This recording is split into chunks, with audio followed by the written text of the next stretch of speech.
my roommate is into some weird fairy shit written by Sleepy Hollow 101. And these aren't cute little human dragonflies with flower petals for clothes and sweet smiles. I don't know about you guys, but when I think of fairies, I'm picturing something like Tinkerbell. Yeah, no, she's technically a pixie, sue me. That is not the shit my roommate is fucking with. I noticed she was weird when I moved in. She was advertising for a roommate on Craigslist, and she said she'd need someone who was open-minded, who was alright with strange people coming and going at all hours, who wouldn't ask questions about things that didn't involve them, and who would be okay with sharing a bathroom. Yeah, and okay, not ideal, but I didn't need ideal, I needed livable. And honestly, I didn't really give a shit what she did in her spare time. Hell, she could have been cooking meth in her room, as long as she didn't get me involved in her drug deals. I wouldn't have given a shit. Turns out she wasn't dealing drugs, unless she was sharing marijuana with her deadbeat friends or something. Instead, she was into the occult, supernatural stuff, conspiracy theories. She believes in anything and everything. She's convinced she's seen Bigfoot. She was abducted by aliens when she was 10 years old. She doesn't get vaccines because the government is using them to control people's minds, that kind of stuff. Is it terrible for me to say that I kind of like her? I mean, let's make no mistake here, she's fucked in the head, but she's actually a really good roommate. Pays her bills on time, cleans up after herself, asks me before having her weird gatherings and rituals and shit. Whenever she buys groceries, she grabs my favorite candy bar from me. And at least she's interesting. I'd rather sit and talk to her for an hour than listen to Nancy from work describe her latest MLM adventures.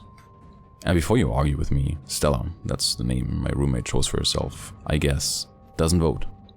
So it's not like her weird ass opinions and beliefs hurt anyone else. She told me once she thinks that if you enter a voting booth, the government will put you to sleep, embed your skin with a mind-reading chip, and release you back into society, and you won't have any memory of what happened. And then it happened to her mom, and that's why her mom believes in evolution. Right. Anyway, so life with Stella wasn't terrible.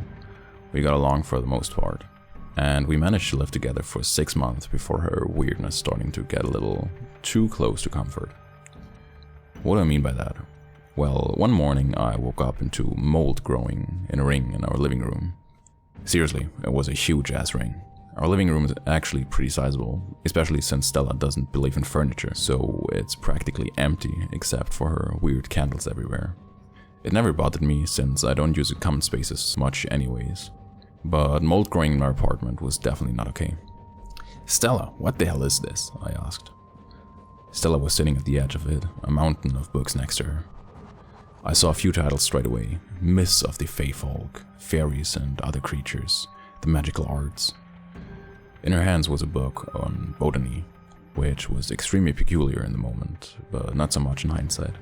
"It's a fairy ring, at least it will be," she said, a small frown from her petite lips as she pored over her book. "I don't know what a fairy ring is, but I'm pretty sure it doesn't belong in our fucking living room. If you don't get it the hell out of here, so help me God." Stella sighed and put her book down. "I thought you'd say that," she said, reaching to her black messenger backpack at her side and pulling out a slightly crumpled envelope. She always had that bag on her, and I often saw her pull out any number of weird things from it, so you can understand that I was a little hesitant to take the envelope from her. But I did, and I opened it, and immediately my frayed nerves were soothed. $500 in cash will do that to a person. "For the inconvenience," she said, going back to her books without a second glance at me. "And if we get in trouble with the landlord, I'll pay for any damages." I knew our landlord wouldn't bother coming around and checking. He didn't give a shit what anyone did in those apartments anyway. So I was more happy to let it slide, as long as that shit didn't start growing in my room. I did wonder where she got all that money though. Stella was never short on cash, even though she didn't have a job, at least not that I could tell. Oh well, never look a gift horse in the mouth. I shrugged my shoulders and let it go. That night before I went to bed, I googled fairy rings. I only read about 5 minutes before I got bored and gave up on it. Do you know how much has been written about these things? Too fucking much. Anyway, I figured out two very important things. First, many cultures believe that fairy rings are caused by fairies or pixies dancing in a circle. Second, mortals absolutely should not fuck with them. Now, I wasn't worried. Not only did I not believe in fairies, but I was also pretty sure you couldn't just grow your own fairy ring. I figured that Stella would lose interest in it after a few weeks, like she always did with her random obsessions, and then she'd get rid of it and life would continue as normal. Before that had a chance to happen, however, the fairy ring grew. After a few days, it had sprouted mushrooms. I shit you not, literal mushrooms were growing in my living room. Stella seemed overjoyed with this arrangement. I was pretty grossed out because our room was starting to smell damp and musty and just gross. I really wanted to yank up that carpet and scrub all the nasty crap away, but I focused on the $500 I was getting for being cooperative and tried to will away my annoyance. Stella's excitement grew over the next few days until it spilled over into a few conversations we had. "It's almost ready. They'll be here soon. I can feel it," she said one night when we were having a beer. She was sitting in the middle of the circle while I stayed far outside it. Not out of superstition, but because I wasn't going near that nasty thing. "Are you sure that's how it works?" I asked. My skepticism must have been obvious because her response was just on this side of indignant. "I've done my research, Janice. It's like that movie. What was it? If you build it, they will come. Just like that. I've made the ring, they won't be able to resist dancing on it. That's just how it works." I wasn't convinced, but oh hell, why not? It's not real anyway, so who cares how she thinks it works. "So, what happens afterwards?" She looks confused. "After what?" "After the fairies show up," I said. "What happens? Do you talk to them, trap them, ask them to grant you a wish? What?" She stared at me in utter bewilderment for a second and then burst out laughing. "God, Janice, you're so funny sometimes," she said. I chose not to press the point. Instead, I finished my beer and went to bed. Things played out about how I expected over the next week or so. Stella was obsessed with her fairy ring. I cycled between ignoring it and indulging her. Eventually, her interest started to wane and she began to turn her attention to other things. I noticed a few books on the Jersey Devil appearing around the apartment, so I figured that's what would plague my life next. I felt like I was living in some sort of sitcom. And then, 3 weeks ago, something different happened. I woke up around 4 in the morning, my sleep disturbed by a strange blue glow coming from under my door. I stumbled out of bed, rubbing the sleep from my eyes as I went in search of the light source. As soon as I entered the living room, I was almost blinded by the blue light assaulting my eyes. I swore to myself as I shielded my face, trying to let my eyes adjust. Eventually they did, and I was able to take in the terrible sight that awaited me. Stella, naked, dancing on the fairy ring. Her body twisted and jerked, almost like she was being pulled along. She stumbled but didn't fall, going round and round so quickly it made me dizzy. I started to walk towards her, confused and somewhat unsettled. Was she on acid or something? I almost just went back to my room and pretended I hadn't seen anything. But then, the blood caught my attention. It oozed from small cuts all over her body. A ring of blood was crusted around her wrists. Slashes across her abdomen resulted in red rivulets tracing paths down her legs. Finally, I saw her face. Her eyes were fixed on me, and a shudder worked its way down my spine. Her face was twisted in agony, her mouth a grimace, her eyes red with tears.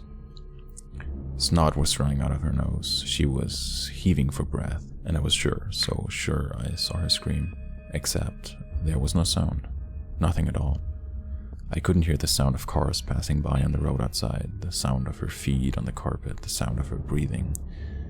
It was like I was trapped in a vacuum. But then again, I didn't really need to hear what she was screaming. I could read it on her lips, and the words had been printed there. "Help me, help me, help me, help me." My body responded to her silent plea and lunged at her, hand outstretched, intent on wrenching her from the circle. But just then, she disappeared. Vanished in front of my eyes as I thought she'd never been there. I tripped and fell to my knees just outside the ring of glowing blue mushrooms that dotted the floor. Slowly, before my eyes, the glow faded to nothing until I was alone in the dark. Just me, the silence, and the knowledge that Stella was not coming back. I called the police, of course. That's what you do, right? I've never been in a situation quite like that before. I knew I couldn't tell them what I saw, so I just told them that when I woke up she was gone, and that was rare for her, that I was worried something else had happened. They declared her missing. I steered clear of the living room. I wanted to get out of there as fast as humanly possible. So I booked a hotel room until I managed to find another place. I didn't give a shit about breaking the lease or forfeiting the security deposit on the apartment. I just wanted out. I got a place pretty quickly. A real dumpster of a studio apartment, but it's affordable, and built my courage to go back to our apartment to pack up my few things and go. When I opened the door, God, no matter how long I live, I'll never forget this. When I opened the door, she was there. Lying there in the middle of the fairy ring. The cuts had deepened into permanent grooves in her body.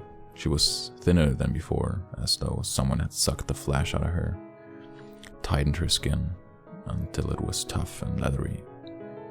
In fact, she almost looked like she's been mummified. Her eyes were gone. Her teeth were gone.